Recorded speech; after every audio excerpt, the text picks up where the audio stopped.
Previously on MDA. Are you trying to break my heart, Richard? It'd be nice to know you had one, Amanda. My heart's on holidays between 9 and 5, just like yours. What's your attitude to euthanasia? You mean am I pro-legalisation? No, I mean, are you pro doing it? So, Mr. Tench, can you tell the court what are your views on euthanasia? I find the concept horrifying.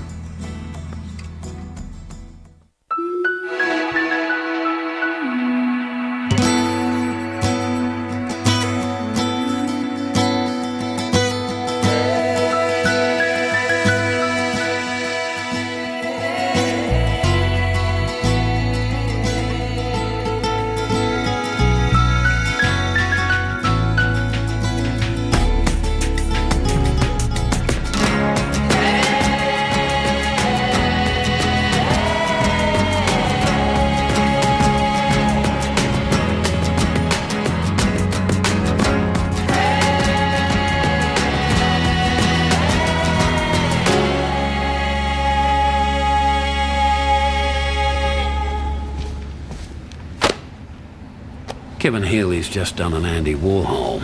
He's got his 15 minutes of fame. The coroner's inquest. Cracked a mention. Page 5. Pity Kev's not alive to enjoy his celebrity status. What's the angle? Euthanasia. Did you know there was a journo there? We're not exactly talking about a man of note, Jamie. People like Kev don't usually have journalists taking interest in their passing, and probably leaked. Just because euthanasia is mentioned. Frankly, I don't think it's a matter for the tabloid press. It's only a short article. Short article today, major feature tomorrow, with Murray Tench's name all over it. It's just an inquest. It's not like they've charged him with anything. They can print what they like. Oh, the whole thing's mad. It should have been legislated years ago. Have you actually thought about the impact legalising euthanasia would have on the medical profession? So you'd prefer that doctors practicing euthanasia were left hanging in the wind? No precedent, no legal protection? To the best of our knowledge, Mr. Murray Tench is not a doctor practicing euthanasia. Yes, but he is a doctor, and the issue isn't going to go away. There I was, thinking that thou shalt not kill was the precept underpinning the legal and medical professions. Ah, Hap, you're just conservative. Some of us are old enough to have had friends who were terminally ill. Good morning. Jamie Lawless here from MDA. Look, I was just ringing to confirm if you got those reports that I sent over yesterday. You're very quiet. They're the ones? Talk of euthanasia is a bit close to the bone. Oh, sorry, your grandmother. Well, no, that's fine. It's thoughtless of me. How is she? She just lies there. She's being fed through a tube into her stomach now, so... And what do you prefer, that they just let her die? I'd prefer that she was left alone so that nature could take its course. Okay, well, that's fine. Well, unless I speak to you before then, I'll get your response after that. Simon, what's happened to you? Where's Bill? Thanks very much. Sorry I asked. Sorry for giving the illusion of caring. Looks to me like a lateral twisting injury to the ankle. It's a common bushwalking injury. Slipped on a damp, rocky surface. I say he fell outwards onto the right-hand side of the ankle and strained the lateral ligament. You got all that just by looking at him. We had coffee downstairs. Bill, can I have a word, please? In private, please.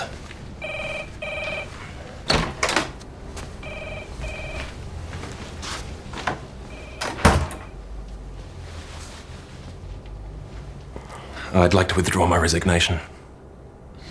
What's happened? What's happened is I've changed my mind, and I've decided not to go. Is this a permanent state of mind, Simon? How do I know you're not going to change your mind again? You have my word. Well, what about your wife?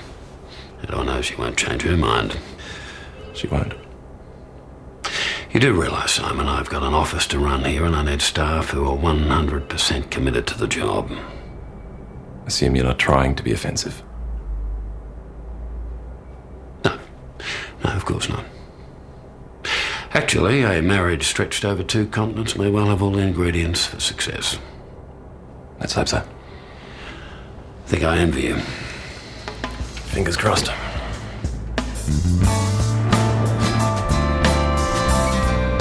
I told him. I said, I can't afford another kid. I got 2 already.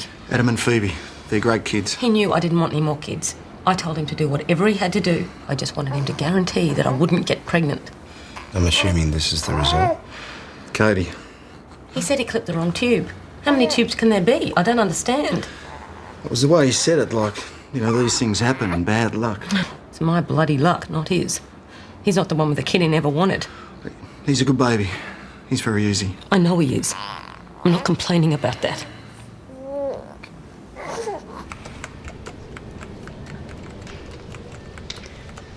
Do you want to sign here or is someone been looking at this? You know, I spent all weekend going over the brief, and Tench was clearly out of the hospital before the death was reported.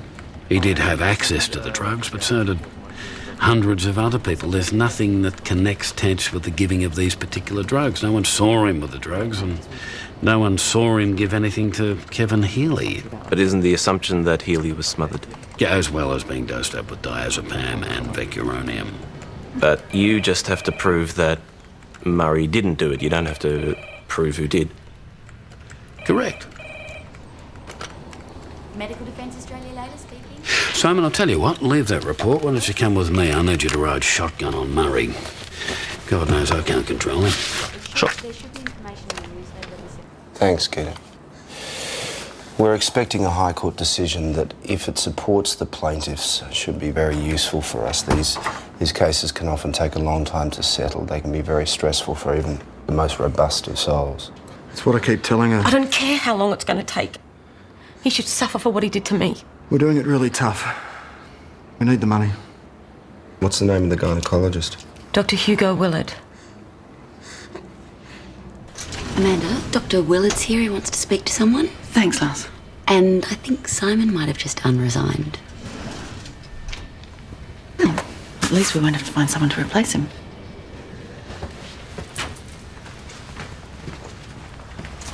Dr. Willard. Hi, I'm Amanda Mackay. What seems to be the problem? Well, that's just it. I'm not sure I have a problem. It's one of my patients. She's always been difficult. Now I deliver a perfectly healthy baby, and she's harassing me again. Amanda? Will you excuse me for a minute, please? Layla, would you show Dr. Willard into the interview room? I won't be a minute. What is that? We represented Hugo Willard last year. Postpartum uterine infection. The plaintiff ended up having to have a hysterectomy. Was Dr. Willard at fault? Not legally. The plaintiff was a bit of a dud. Missed appointments, didn't finish full courses of antibiotics, heavy smoker. But you don't think much of him? If you asked him for tea and sympathy, you'd get a nice cup of tea. Right. You haven't told Mr. Savage about the IUD? So you had an IUD that failed? That's why I had my tubes done. I couldn't go through it again. And Dr. Willard did this IUD? No, that was a family planning centre a few years ago. It was after that I went to Dr. Willard. The first failed tubal ligation I could wear. So this happened more than once? Dr. Willard said there was always a slight chance of failure. That's why the next time I told him I wanted it 100% permanent. I didn't want it happening again. I couldn't take it. I told him to chop out my tubes, burn them. So what happened with that pregnancy? I killed it. She had another termination. But you went through with this one? I couldn't do that again. Every time I look at him, all I see is the other babies I killed. You never considered having a vasectomy? We considered it. For about 30 seconds. It didn't seem necessary given Celia wanted her tubes tied. No, you wanted to keep your options open. We talked it through. No regard for me or my body. Look at me. You don't care about me. Celia. Well, I can understand a certain resentment. Considering she came to you to be sterilised and now she's the mother of a young child. Yes. And now she's saying you're at fault. Yes. And are you? No. Sometimes these things just happen. Was it equipment failure? There was a case recently. The applicator that the hospital provided to secure the clips wasn't properly serviced. The clips were incorrectly applied, but the hospital was deemed to be at fault. The hospital has a clean bill of health. The problem was me. I clipped the ligament instead of the tube. How can you miss the tube? I missed the tube because I missed the tube. It's not an uncommon mistake, Miss Mackay. Unfortunately. So what do I do now? Nothing at all right now, Dr. Willard. We just put it on file and wait till the writ arrives. Thanks. Bloody hell. He clipped the wrong thing. I can't believe it. The ligament or the tube. It's like, which wire do I cut to stop the bomb, the red or the blue? Oh, it's always the red. Sometimes I throw in a green one just to muddy the water. Thanks, Jamie. But I mean, can they do that? Can they clip the wrong thing? I'm not that confident gynecologically. Well, can you ring someone? Can you find out? Because I just don't understand how a ligament can look like a tube. All right. And remind me not to call Dr. Willard when I need a pap test. Mr. Watts, as a matter of routine, can you tell the court your views on euthanasia? Some of the Jerrys I see would be better off dead. Doesn't mean you do anything about it. For which we're all eternally grateful. Thank you, Mr. Watts. Mr. Henderson? Mr. Watts, do you recall if Mr. Healy had any visitors that Friday afternoon? Well, Deirdre was there, and Bob, an old friend of his. Deirdre Healy, the wife of the deceased? They were always there, every day. Fantastic people. And Mr. Tench, he was there. And what time was this? Around 5:15. I went to check on Mr. Mulvaney. He and Mr. Healy were sharing a room. They were sharing a room? Yes. So there was 2 beds, 2 patients in the room? Yes. So you checked on Mr. Mulvaney? He'd been ringing his buzzer for ages. I'd been flat out. We had a car accident. Huge pile-up. The place was chaos. By the time I got to the room, Mr. Tench was helping him. Mr. Mulvaney's drip had stopped. His vein had collapsed. Tench gave me heaps about it. Mr. Mulvaney wasn't even his patient. I told him I'd been busy. Looking after the road. Idiot. Never does anything.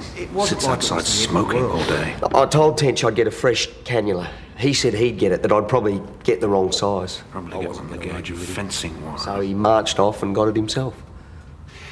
So you remained in the room with Mr. Mulvaney and Mr. Healy? There were only 3 of us on duty. I had other patients to check on.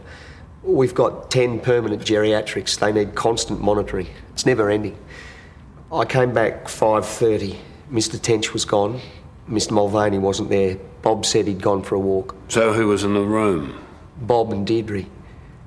I was going on tea break, so I asked them if they wanted me to get them anything. And when you returned, did you also check on Mr. Healy? I came back to check on Mr. Mulvaney's drip. Kev's curtain was drawn. Mrs. Healy said he was sleeping. So you didn't see him at 5:30? No. When Mr. Tench went to find the cannula, where would he have gone? The cupboard beside the theatre. Which is also where the drug cupboard is located? Yes. And what drugs are kept in the drug cupboard? S4 and S8. Drugs of addiction, all heavy stuff. Which are? S8, all the narcotics. Like morphine? Yes. Diazepam? That's S4, I think. What about Vecuronium?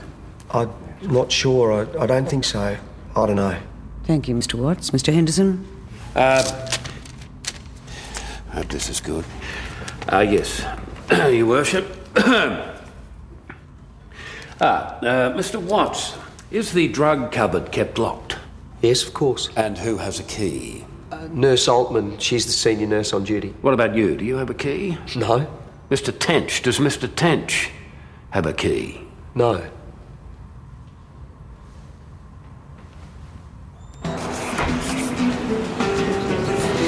So, what's all this about then? Hello, Richard. How are you feeling? Like a cup of coffee? Something a little bit more substantial, maybe? I'm going to have some lunch. So this is apropos absolutely nothing. I understand Hugo Willard is one of your members. I just thought you might like to know that I'm preparing a statement of claim against him. You should get it sometime later today. No urgent directions hearing at 5 seconds notice? No, of course not. I'm a professional, man. So you're going to tell me what this is all about then? It's a clear case of negligence leading to a wrongful birth. Is the baby disabled? No, it's a healthy Bonnie boy. You have no case then? Amanda, the world is about to change. Queensland Supreme Court's already supported wrongful birth of a healthy baby. And it's being appealed in the High Court? And the smart money says the appeal's going to be thrown out. Well then, it's in the lap of the gods, isn't it? If our learned friends decide for the plaintiff, then your Dr. Willard is gone for all money. I wouldn't be too sure about that. Do you think 2 failed tubal ligations stretches the realms of statistical credibility? Layla, it's Amanda. Can you get Willard on the phone? Tell him to bring in Celia Mason's medical records. Yeah, don't listen to any excuses he makes. Tell him I want to see him in there now. Lales, Dr. Willard asked if he could fax them. I hope you told him no. I want to see that man's face when I tell him what I think of him. The bastard didn't tell us everything. He's done a previous failed tubal ligation on her. Can you believe it? Wonder what he clipped that time. So she's had 2 failed tubal ligations. Born to be pregnant. Great, Jamie. You better get cracking on that expert evidence because we're going to need it. Husband and wife are both suing. That means negligence, economic loss, damages all round. What are they suing for? Wrongful birth. Richard says the father has given up work to look after the baby. The mother is suffering depression. Therefore, the father can not only claim care for the child, but there is also the matter of the loss of his earnings. Going for the jugular then? He's got his sights set on the front page. Record payment to reluctant parents. Case sets new benchmark. What are his chances? Too bloody high. Euthanasia's illegal. It's not worth risking my life over. I've got a mortgage and 2 kids to support. Ms. Altman, were you the senior nurse on duty the night Mr. Healy died? Yes. And when you did the drug inventory on that night, did you discover anything unusual, untoward? There was a bottle of diazepam missing. Do you often have drugs go missing? No. Bullshit. We maintain standard protocol. It's all correct procedure. What have you got? Just almost there. Mr. Henderson? Yes, sorry, Your Worship. Miss Holtman, if I could ask you again, who has access to the drug cupboard? Senior nurse on duty is the one who signs for any drugs and is the one who takes the drugs from the cupboard.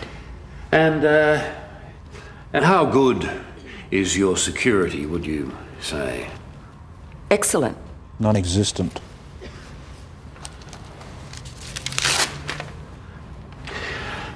Apologies, Your Worship.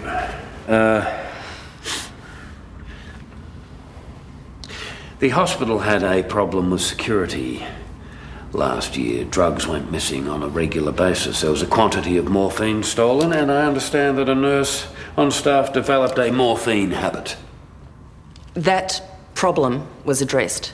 That nurse no longer works for the hospital. What about vecuronium? Is that kept in the drug cupboard? Vecuronium is not a Schedule 4 drug. It isn't a drug of addiction. It's kept in the fridge in theatre. And is the fridge locked? All the drugs in the theatre fridge aren't section drugs, so it's never locked. Vecuronium might kill you, but you can't get addicted to it. And is there a record kept of the vecuronium? No one ever checks the drugs in the theatre fridge unless they're doing a restock. So who has access to the theatre fridge? Theatre staff. Anyone else? Is the theatre kept secure? There's a security door.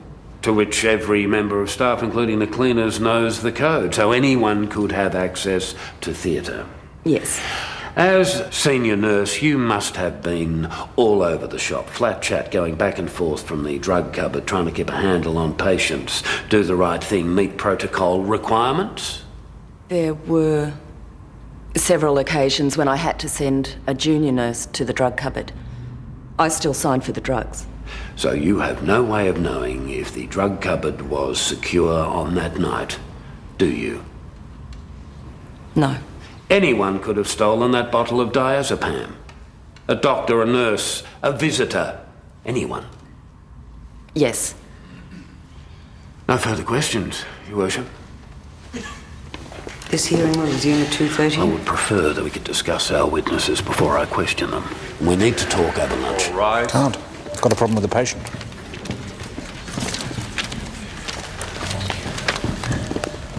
I don't understand this wrongful birth thing. I thought you could only get damages for a disabled child. Not according to the Queensland courts. Who ruled that the blessing of having a healthy child cannot be regarded as an offset against the financial burden. That's ridiculous. Well, it's being appealed, so let's hope the High Court agrees with you. But I can understand the argument. I mean, you go to a doctor and say, sterilise me. I absolutely do not want to have kids. And the next minute you find you're pregnant. He could have had a vasectomy, she could have had a termination. But why should she have to make that decision? Isn't that what she's trying to avoid by getting sterilised? I mean, she took all the right precautions. She still ends up with a kid that she's got to pay to raise. I'd be suing for child support. I gather this discourse is on the subject of wrongful birth. Richard has the lovely Hugo Willard in his crosshairs. Any mention of a figure? Not specifically, but think of a number and double it. Well, the wrongful birth could be the end of the world of obstetrics and gynecology. Don't worry, Hap. We're in damage control mode. We're seeking a more detailed psychiatric report. I'll leave no stone unturned. How'd you go in court? Spent the whole morning asking questions I didn't know the answer to. I thought the golden rule for lawyers was to never ask questions to which you don't know the answer. I don't see what the big problem was, Bill. A surgeon has to face the unknown every day. I thought medicine was an exact science. The human body holds many surprises, Amanda. You mean it can soldier on when by rights it should have given up the ghost? That's one example. Turning life into hell. Well, let me guess what side of the euthanasia debate you happen to be on. Well, they shoot horses, don't they? And you think it should be up to lawyers to make the decision, do you? What a thrilling proposition that is. She's going to give you the argument about doctors floating in the wind without protection. We all know that doctors have been doing it for years. They don't understand, Layla. It's not personal with them. I know. They talk about it as a concept or an idea or law, but it's hard to make the connection between lungs breathing and warm skin and a heart beating and then it stopping, you know.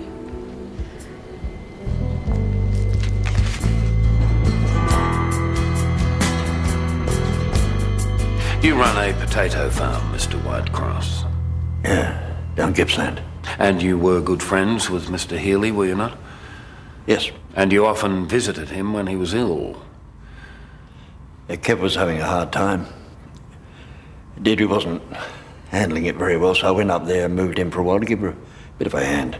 Mr. Healy was in a lot of pain, wasn't he? His GP was talking about people having different levels of threshold of pain. The man was in bloody agony. It must have been hard. What about Mr. Tench? What did Mr. Tench have to say? He said he could put him in a coma, keep the tubes feeding him until he died. Whenever. Were you present when Mr. Healy died? No, I'd taken Deirdre down for a cuppa. When we came back, he was dead. He'd been gone half an hour. Was that before or after Mr. Tench was there? After. And were you present when Mr. Tench was there? Yes. Did you see Mr. Tench touch Mr. Healy's IV line or any of the drivers or put anything in them? No. To the best of your knowledge, Mr. Whitecross, was there anybody with Mr. Healy when he died? No. Where was the other patient, Mr. Mulvaney? I don't know. Gone for a walk? Probably. Was there a nurse in attendance? Scott was there, but he'd gone out for a smoke. So what you're saying is Mr. Healy was alone for the last half hour of his life? Yes. I wonder if you can help me out here, Mr. Whitecross. How do you explain how a man who was undeniably in excruciating pain, who, as I understand it, could barely move, somehow managed to inject himself with vecuronium and diazepam before asphyxiating himself?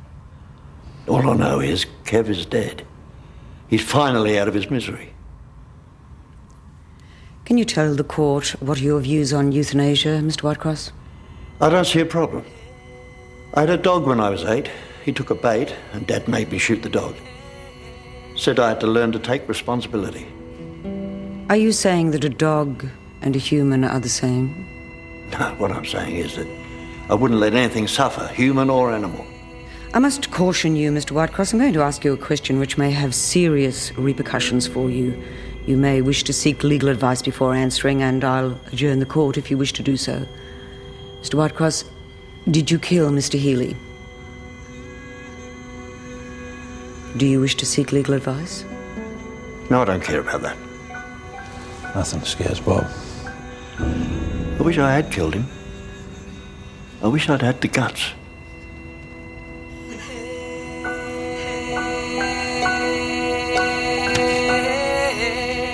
Are these your complete records on Mrs. Mason? Yes.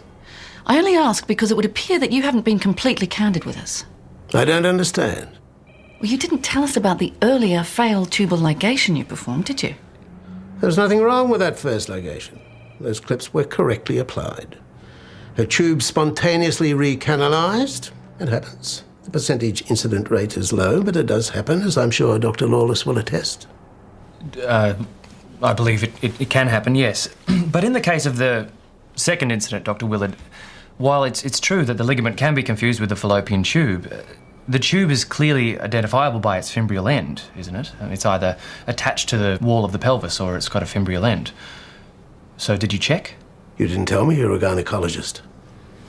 I'm not. Then don't try to give me a lecture. The fact is, in some women, it's difficult to tell. Well, obviously we'll be getting an expert opinion.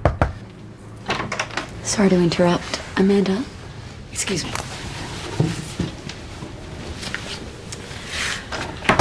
We've just had an urgent email. The High Court's rejected the wrongful birth appeal. What are our chances?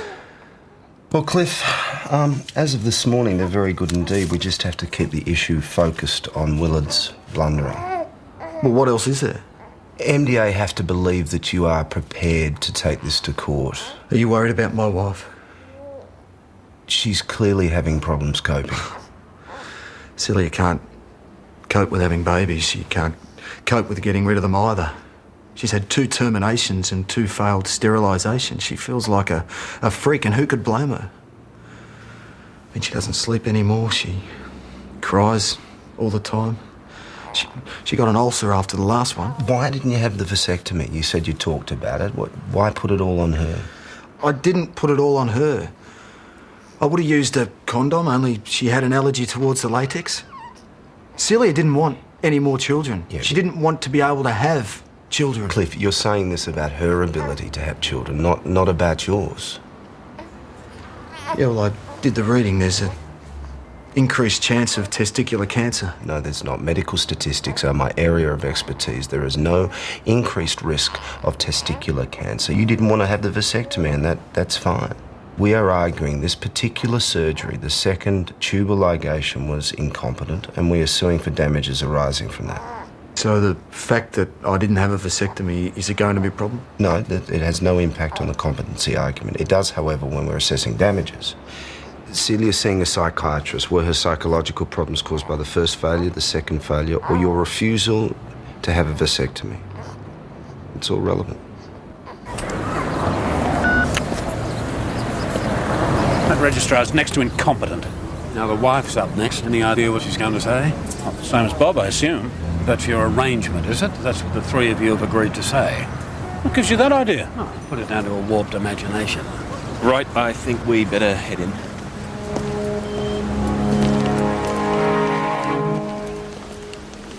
He kept saying if he was a horse, they'd shoot him. He kept asking them to kill him. Asking who? Anyone. All the doctors and nurses. No one did a thing. Just gave him more morphine. They knew it wouldn't do any good. Just made them feel better, that's all it did. Did your husband ask Mr. Tench to kill him? Yes. And what did Mr. Tench do? Mr. Tench was only in town 1 day a week. What could he do? That's not exactly answering the question, Mrs. Healy. What did Mr. Tench do when your husband asked him to kill him? Nothing. Who was with you the night your husband died? Bob was. Bob Whitecross? Yes. Were you and Mr. Whitecross in the room with Mr. Healy when he died?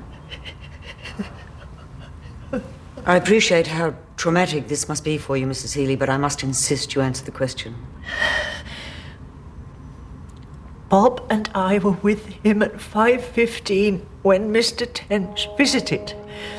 Mr. Mulvaney, in the next bed, was having trouble with his drip, and Mr. Tench helped him. Then he and Mr. Mulvaney left. Scott came and checked on Kev and went for a smoke. That was 5:30. Then we had a cuppa. Did you see anyone at this time?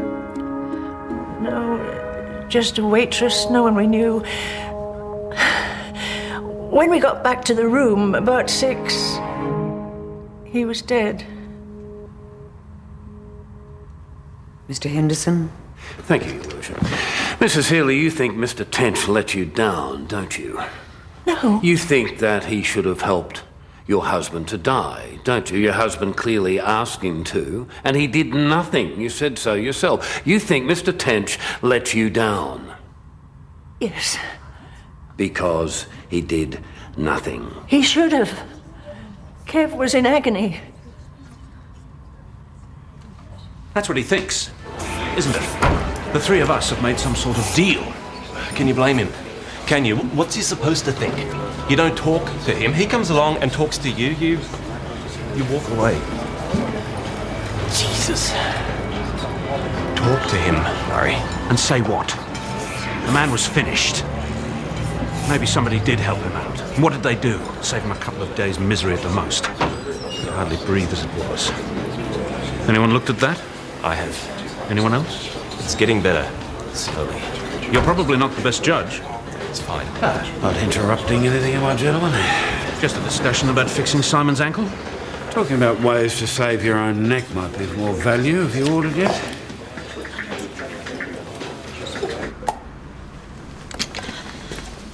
See you later. Bye, Lales. Bye. See you tomorrow. See you later.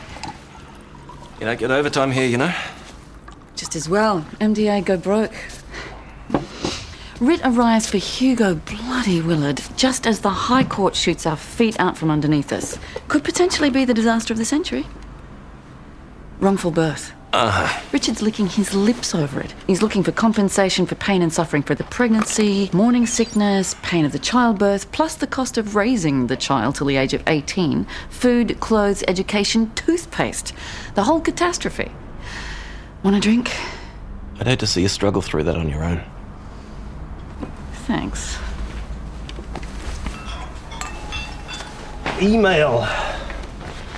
It all happened so quick. I actually wish we were back in the days when we communicated by aerogram. Why's that? You had 2 weeks to wait for a reply. You had time to think about it. You're feeling pressured. That's the way of the world. Thanks. You got second thoughts? No. Regrets, inevitably. Why did you change your mind? It was something you said, actually. Don't tell me it's my foot and mouth disease again. You just put a different perspective on things. And which particular pearl of wisdom was this one? You said, was my going back to Germany really about me making Aoife responsible for my happiness?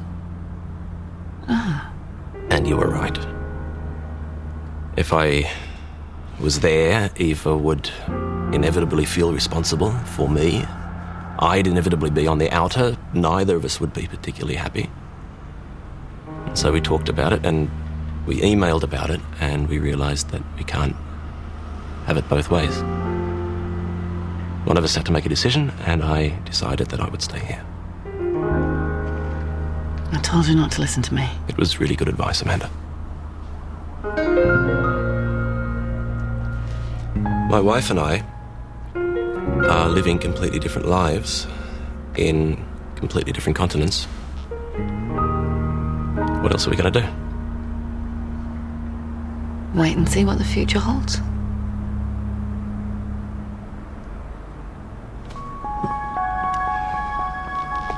That's a nice drop. Thanks. I'll see you tomorrow. Yeah, see ya.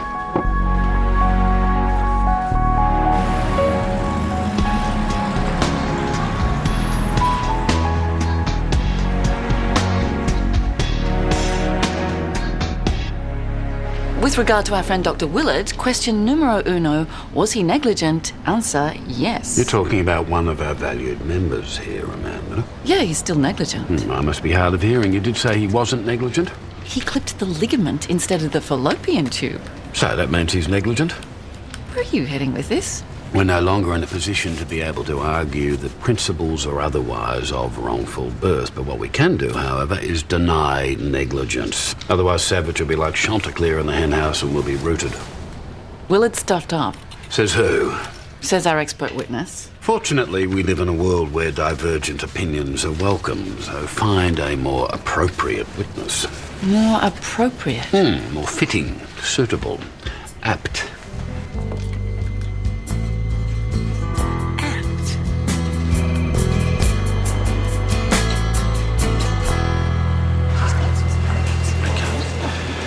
Murray better not be late. So, how do you think he's looking? Deirdre sounded like she was reciting the 2 times table, talk about rehearsed.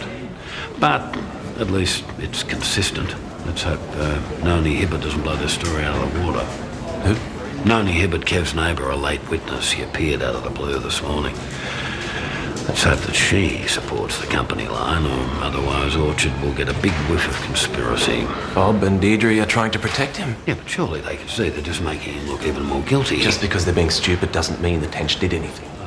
No wonder waiting lists are getting longer. The amount of time the medical profession has to waste. We have a late witness. Who? Noni Hibbert, Kev's neighbour. What's she going to say? I don't know. So what's Dr. Pearson say about the first tubal ligation? Pass or fail? Clips were correctly placed. Recanalization occurred through natural process of healing. Pass. The second attempt was not so good. Clearly negligent. Fail. An inappropriate opinion, according to some. He wants us to find someone who's prepared to argue that black is white. And there is no black and white, Jamie. There's merely very dark grey and very light grey. Well, however you look at it, the man is a serious liability, isn't he? What are the stats on failed sterilisation? For women under 35, I think about 1%. And clipping the ligament by mistake? Actually, I think that failure rate includes recanalization, surgical misadventure, and women who were already pregnant at the time. There you go. There's a 1 in 100 failure rate. Celia Mason's just one of the ones. Dr. Willard's not at fault. Nice try. Yeah. Anyone else we can approach to find a more appropriate opinion? We'll be scraping the bottom of the barrel. Feel free. And then? And then we've got to just find any other weakness we can exploit. You visited Mr. Healy on the afternoon he died? Yes. I heard he was on his last legs and wanted to do the right thing. Got there just in time. Just what we need. When was this exactly? I was with him 4:45. I come up from the farm. I sat down beside him and said hello. Thank you, Mrs. Hibbert, but we're more interested in events between 5:30 and the discovery at 6 that Mr. Healy had died. All right. See, I sat down beside him, gave him a kiss, said hello, and then I went off to find Bob and Deirdre. Did you? Well, sort of. I had some tea, then I went to look for them and I was about to give up on them, and I saw them in the car park talking to Mr. Tench. They didn't see me.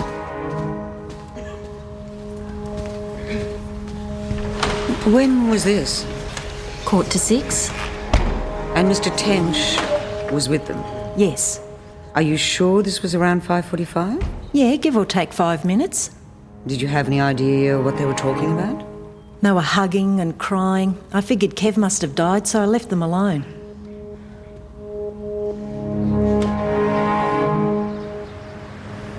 You didn't know about Noni, did you? I reckon he had it all worked out. How he was going to protect me. Doesn't matter what I say or do. I knew things were going to shit when the pathologist picked up the asphyxiation.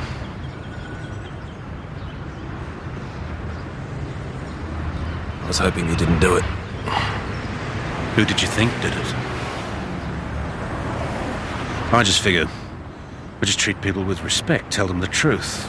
Don't bullshit them with fancy language. Fancy language just makes them think there's hope. They grab onto the wrong end of the stick. I usually bugger off, leave the rest of it to oncology and palliative care. But you made an exception for Kevin Healy. I heard they'd moved him to Maryfield. Dropped in to see him. I don't know why. You liked him? I'm not big on social interaction with patients, so I know some people do. GP was hopeless. Palliative care was useless, there wasn't any, so I started supervising his pain management. Asking him how he was feeling, tweaking his morph levels, pumping it right up. What's the difference? He's going to die anyway. This nuggety little truck driver could tolerate anything. He never complained. And then he asked you to kill him. I usually ask someone else, palliative care, someone. I don't usually get to see the pain. But you stuffed up. Christ, I made it worse. I didn't get the levels right. I wasn't thinking. Didn't leave enough time for the diazepam to take effect. I should have waited. Another 5 minutes, he would have been unconscious. The vecuronium hit him. He went into spasm. Couldn't breathe. Bob took a pillow, put it over his face. Potato farmer could do a better job. If I tell Bill, he has got no choice. He will have to tell the coroner, at the very least. He'll have to pull out. I know. It's a criminal act. Murray, we can't cover you. You made that clear. Thank you, Dr. Seaton. I'll email that material to you right now. Okay. Found a friendly gynae. Who's prepared to back Willard? All the way. Who is he, a fellow Rotarian? No, he's independent, although he does feel a certain obligation to MDA. What a champ. I'm sure he'll be extremely appropriate. You looking sharp? Meeting Richard. War paint. Uh-huh. What are you going to tell him? Absolutely zip. You'll be disappointed. He won't know. Evidently, Celia Mason didn't have a problem before. Why else would she have gone back to Willard when she discovered she was pregnant after her second ligation? Second failed ligation. If she went back, Richard, because she trusted him. She must have understood about her previous terminations or other problems. It's interesting you refer to them as terminations. In his notes, Willard only refers to D&Cs. You know that's not the issue. Language is not neutral. Is that are you wearing a new lipstick? What? It's just that the new colour suits you, that's all. Richard, what is all this about? I thought we were discussing it. It's about Willard obviously not giving a shit about his patient. Okay, yes, so he has an unfortunate manner. Right, and I've got him this time. Richard, we can discuss your revenge motive some other time. I understand Celia Mason was seeing a shrink a long time before she started seeing Dr. Willard. All the more reason why sterilisation was a rational decision, don't you think? Yeah, but it's not going to present as just that, though, is it? I mean, from what I hear, she's really quite unstable. We're talking way past depression. What kind of a witness is she going to make in court? The facts will speak for her, Amanda. Okay. We'll just have to see then. You said you'd left the hospital at around 5:15. I had to go back, pick up some x-rays. Can you tell me the nature of the discussion you had with Mr. Whitecross and Mrs. Healy? We were talking about Kev. What exactly were you talking about? We were talking about the agony Kev was suffering. I must caution you, Mr. Tench. I'm going to ask you a question which may have serious repercussions for you. You may wish to seek legal advice before answering the question. Did you cause the death of your patient, Mr. Kevin Healy? I wish to consult with my counsel. Mr. Henderson? Yes, Your Worship. What are my options here? You can either answer in the affirmative or the negative, or you can refuse to answer on the grounds that you may incriminate yourself. If I choose the last? No inference can be drawn. Thanks. Mr. Tench, I'll repeat the question. Did you cause the death of your patient, Mr. Kevin Healy? I refuse to answer on legal advice. Thank you. This court is now adjourned. All rise. Anything you want to tell me? Nothing you want to know. Should have got a barrister. Now, is refusing to answer the question going to colour the coroner's opinion? Hi, Layla. Hi. No, it can't. Tench may have had any number of reasons for believing that he could incriminate himself. You think the coroner's going to recommend someone be charged? I don't know. Just because the prosecution is unlikely to succeed doesn't mean they won't charge him or charge any of them for that matter. But especially him. Yeah, it depends on Orchard's recommendations. Does she want to make an example of him, send out a warning to other doctors? Hap, I just met with Richard. Bit of talk about Willard testing the waters. He should have shot me down in a minute, but I was just sitting there exposed like a shag on a rock. So do we detect some vulnerability in our friend, Mr. Savage? He's not quite as confident as I thought he would be. If you could keep this out of court, Amanda, you would make me a very happy man. I'll give it a go. How's the case looking? Non-existent. Willard is clearly negligent, and the Queensland case is straight down the line precedent. There must be some grounds on which we could challenge.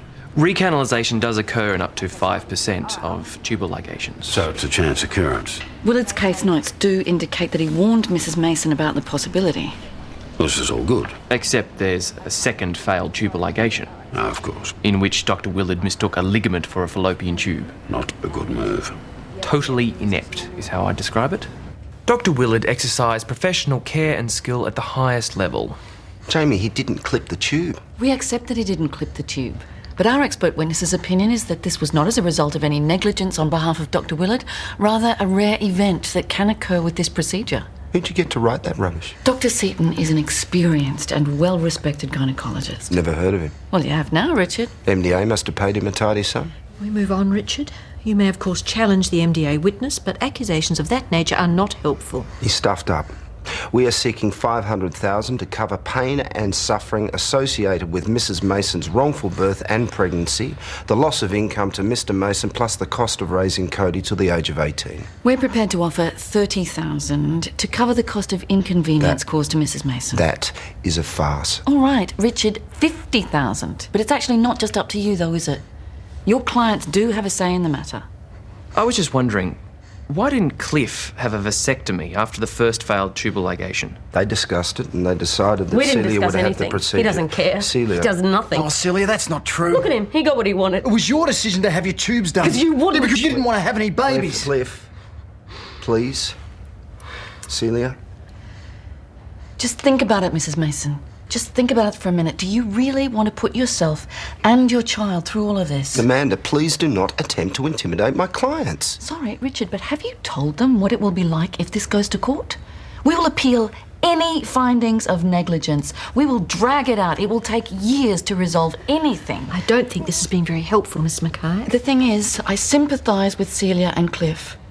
I sympathise with Celia. I know she's been having trouble relating to her child. I know she's been seeing a psychiatrist. I can't even look at him. If she continues like this, we're going to walk out of here straight away. And she will not continue like this because she will be addressing her comments through me. It will take years to resolve anything psychologically before they have a chance to move on. Amanda, I know the game you are trying to play here, and I tell you what, you can stop it right now. All the lawyers, all the judges, all of them will be going on and on about how Celia hated this child, how she didn't want it, how she rejected it. It's not just my baby. I can't look at any babies. I burst into tears whenever I see a child on the TV. I can't even have sex anymore because I'm terrified I'm going to get pregnant again. Can you stop trying to manipulate my client? Richard, I'm just telling it like it is. It's clear they need the money now.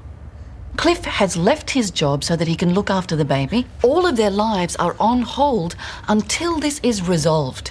If this goes to court, it will be terrible for Celia psychologically. And who are you, her psychiatrist? This has got nothing to do with Celia's mental state. It's about Hugo Willard's incompetence.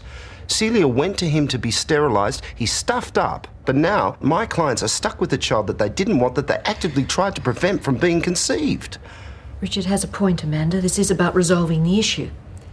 You'd have to concede that there is at least a prima facie case of negligence. We don't concede that. I understand MDA are desperate, and that is why you are taking this ludicrous position, but you cannot deny the reality. Willard has made an appalling error. 2 tubal ligations, 2 major stuff-ups, $500,000 is the minimum damages the Masons deserve. There was only one stuff-up, and that was of Celia's doing. I beg your pardon? We're not here to lay blame on the plaintiff, Dr. Lawless. I'm not blaming her.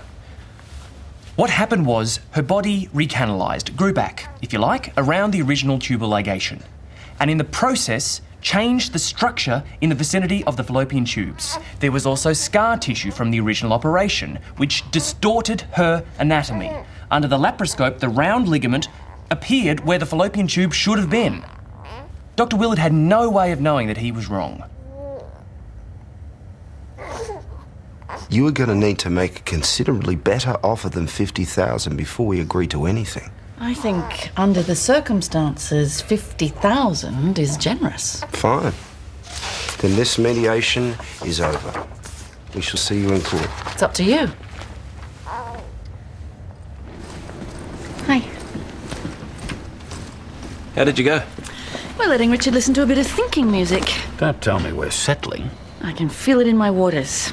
Richard is not a happy camper when he's not in control, and those two are way out of control.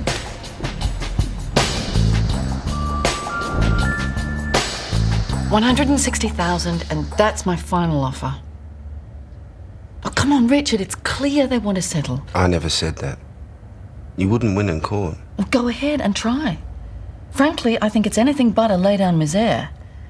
Do you honestly think that your client can stay the distance? Yeah, I think she'll present well. If she can crack like this in mediation, I'd hate to see what would happen in a courtroom. 160,000's a good offer.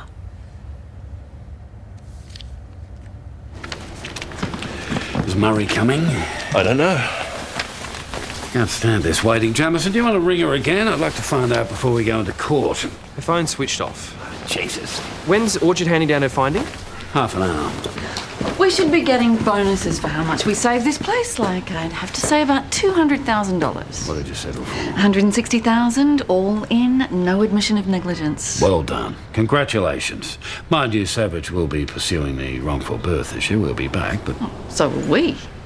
Jamie came up with a killer defence. What was it? He revealed that Willard's mistake was due to scar tissue. And was it? Sounded good. Jamie? Frankly, Willard was totally incompetent. An inappropriate comment under the circumstances, Jamison. The evidence of some of the witnesses was far-fetched and difficult to believe, in particular that of the deceased's wife, his friend Robert, and his surgeon, Mr. Murray Tench. I found the remarkable similarity of their recollections highly suggestive of a conspiracy. It was also clear that security at the hospital was lax, and that anyone could have had access to the drugs diazepam and vecuronium. I find that Kevin Healy died of asphyxia in association with a fatal level of those drugs and a terminal illness. However, the evidence does not allow me to determine the identity of the person or persons who may have been responsible for those causes of death, which required the active participation of persons other than the deceased. Just want to say thanks. Thanks, Bill. Sorry.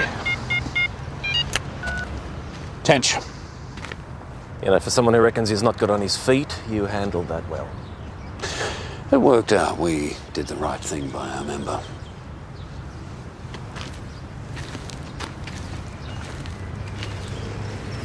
It's personal with you, Bill, isn't it? The reason you don't believe in euthanasia. My wife's sister was in a car accident. A drunk driver totaled her car. She was lucky to live. She ended up a paraplegic. And as you would know, with some paraplegics, there's this uncontrollable pain. She didn't cope with it. She was begging for drugs. She wanted to kill herself. It was relentless. It nearly destroyed Nancy. What happened to her? She got into wheelchair basketball. She met a guy, got married 2 years ago. She had a baby. Well, they're hardly comparable. Your sister-in-law was going to live. Kevin Healy was terminal. They're both the same in the eyes of God.